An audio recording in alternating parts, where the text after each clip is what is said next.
ஸ்ரீ கர்க சம்ஹிதை மாதுர்ய காண்டத்தின் 16ஆம் அத்தியாயம். யமுனா கவச்சம்.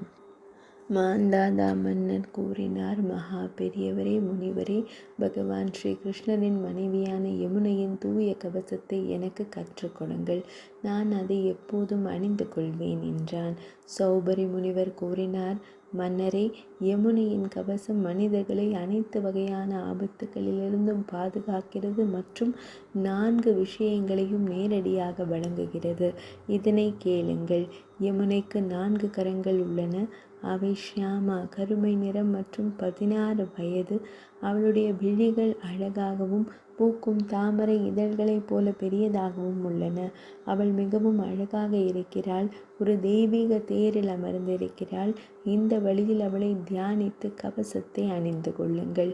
நீராடிய பிறகு கிழக்கு நோக்கிய ஒரு குஷாசனத்தில், தர்பை புல் ஆசனத்தில் அமைதியாக அமர்ந்து குஷாக்களால் தர்பை புற்களால் முகடு கட்டி சந்தியா வந்தனத்தை வழங்கிய பின்னர் பிராமணர் அல்லது த்விஜ மாத்ரா ஸ்வஸ்திகாசனத்தில் நின்று கவசத்தை ஓத வேண்டும்.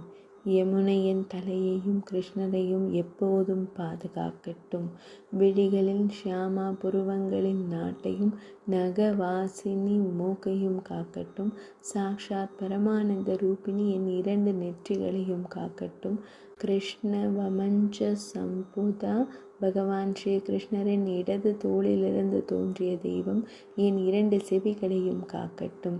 காளிந்தி உதடுகளையும் சூரிய கன்யா கன்னத்தையும் காக்கட்டும்.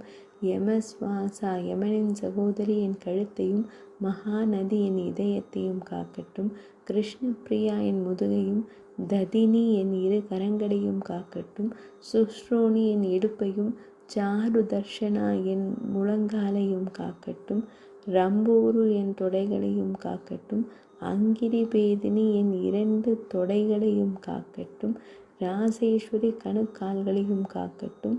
பாபஹாரிணி கால்களையும் காக்கட்டும்.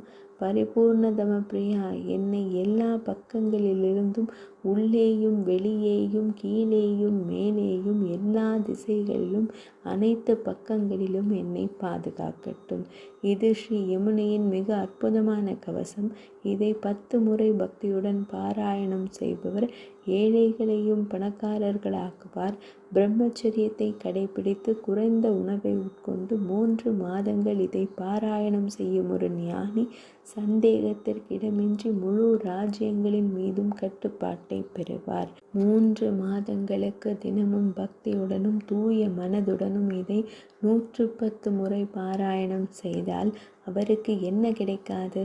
காலையில் எழுந்து பாராயணம் செய்பவர் அனைத்து புண்ணிய ஸ்தலங்களின் புனித தீர்த்தங்களிலும் நீராடிய பலனை கிடைக்கப் பெறுவார்.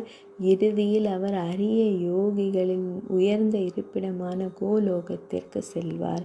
இது ஸ்ரீ கர்க சம்ஹிதையின் மாதுர்ய காண்டத்தின் கீழுள்ள ஸ்ரீ சௌபரி முனிவர் மாந்தாதா மன்னர் உரையாடலினால் உருவான யமுனை கவச்சம் என்ற தலைப்பிடப்பட்ட 16ஆம் அத்தியாயம் இனிதே நிறைவடைந்தது.